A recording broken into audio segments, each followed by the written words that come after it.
আমরা 3 বোন। আমাদের বাবা মার অনেক আদরের সন্তান আমরা। আমি 3 বোনের মধ্যে মেঝো। আমাদের 3 বোনের জন্য কোনো কিছুতে কোনো কমতি না হয়, আমাদের খুশির জন্য আমাদের বাবা প্রবাসে পাড়ি জমান। আজ থেকে 7 বছর আগে আমার বাবা বিদেশে চলে যান, কারণ আমরা ছিলাম মধ্যবিত্ত ফ্যামিলির। আমাদের যেন 3 বোনের কোনো রকম কোনো কষ্ট না হয়, তাই তো তার এই সিদ্ধান্ত। আমাদের বাবা প্রবাসে যাওয়ার 2 বছর পর আমার বড় বোনের বিয়ে হয়ে যায়। তারপর আমার বড় আপুর ভালোভাবে সংসার কাটতে থাকে। আমার বড় আপুর জামাইয়ের 2 ভাই ছিল, মানে আমার দুলা ভাই আর তার একটা ছোট ভাই ছিল। বড় ভাইয়ের সাথে আমার আপুর বিয়ে হয়, আর তার ছোট ভাই সৌদি প্রবাসী।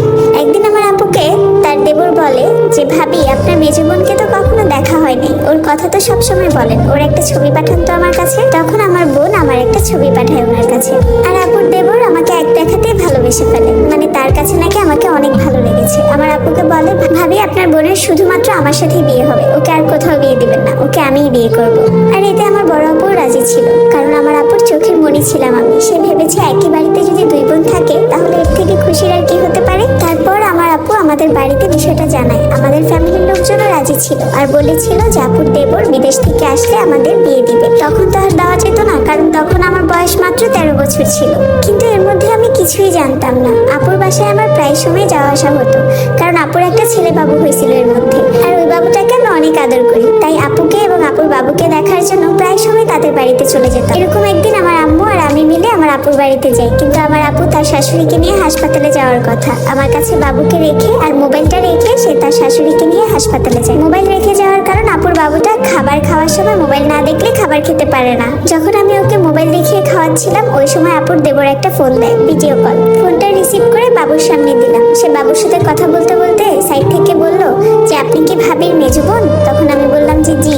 তখন সে আমাকে বলে, আপনি জানেন আপনার সাথে কথা বলার জন্য আমি কত অপেক্ষায় ছিলাম, কতবারই না ভাবির কাছে বলেছি আপনার নাম্বারটা যেন দেয়। তারপর আমাকে বললো, আপনি তো আজকে বাসায় চলে যাবেন তাই না? আমি বললাম যে জি। সে বলল, আচ্ছা বাসায় যেয়ে আমাকে একটা কল দিবেন, আপনার সাথে অনেক কথা আছে, আর আপনার নামে একটা বিচারও আছে। তখন আমি একটু অবাক হলাম, আমার নামে বিচার? আমার নামে আবার কে বিচার দিবে? তারপর সে ফোনটা কেটে দেয়। বেশিক্ষণ আর কথা হয়নি, কারণ সেও ভয়ে ছিল, না জানি আপু আর আম্মু মিলে তাকে বকা দেয়।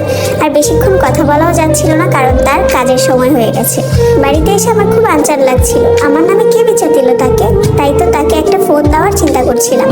হঠাৎ করে মার ফোনটা হাতে নিয়ে 12:30টার দিকে তাকে একটা ফোন দিই, কারণ ওই টাইমে তার কাজ শেষ হয়। সে ফোনটা রিসিভ করলো। তারপর আমি তাকে জিজ্ঞেস করলাম, কেন বলেছেন ফোন দিতে? সে বলল, কেন বলেছি ফোন দিতে জানো? তখন আমি বললাম, কেন? সে বলল, তোমার আর আমার যে বিয়ে ঠিক হয়ে গেছে সেটা জানো?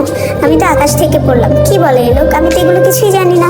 তখন সে আমাকে বলল, তোমার আম্মু আর তোমার আপু সব জানে। আমি তাকে তাড়া দিয়ে বললাম, আচ্ছা ঠিক আছে এখন রাখি, আম্মু জেগে যাবে, আমি বাইরে এসে ফোন দিছি। তারপর সে আমাকে জিজ্ঞেস করলো, কেমন লাগে আমাকে তোমার? তখন আমি বললাম যে এখন না, পরে বলবো, আম্মু জেগে যাবে। এভাবে আস্তে ধীরে প্রায় সময় তার সাথে আমার কথা হতো।